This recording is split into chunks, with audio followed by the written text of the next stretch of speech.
गांव के छोटे से कोने में एक पुराना बरगद का पेड़ था। उसके नीचे हर दिन शाम को रामू काका बैठा करते थे। रामू काका की उम्र 70 साल थी और उनके जीवन के अनुभवों की कहानियां गांव में मशहूर थीं। लोग उन्हें बहुत मानते थे और उनकी हर बात दिल से सुनते थे। ये कहानी गांव में बहुत लोकप्रिय थी। एक दिन गांव में एक छोटा लड़का आया जिसे सभी छोटू के नाम से जानते थे।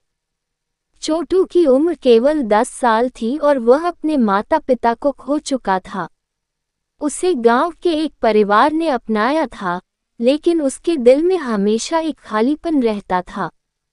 छोटू के जीवन की एक टचिंग नैरेटिव है। छोटू अक्सर रामू काका के पास बैठता और उनसे कहानियां सुनता।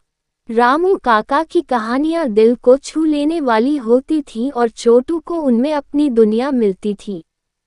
रामू काका ने भी छोटू में अपने बचपन की झलक देखी और उसे अपने बेटे की तरह प्यार करने लगे।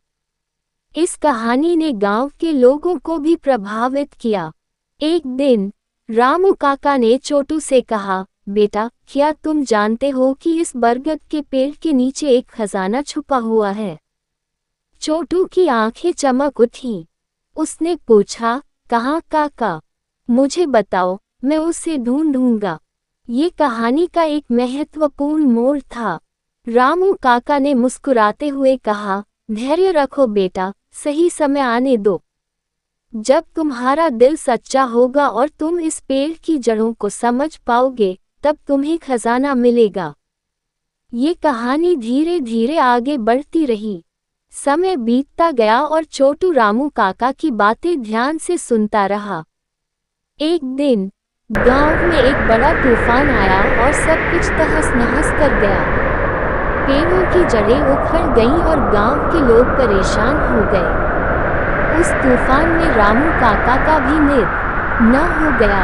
छोटू का दिल टूट गया, लेकिन उसने काका की बातें याद रखीं। ये कहानी और भी मार्मिक हो गई।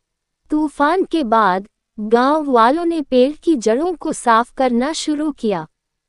अचानक छोटू को कुछ चमकता हुआ दिखाई दिया।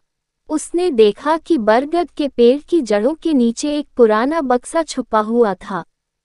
उसने उसे खोला और पाया कि उसमें पुराने सिक्के, गहने और एक पत्र था। ये कहानी का एक महत्वपूर्ण हिस्सा था।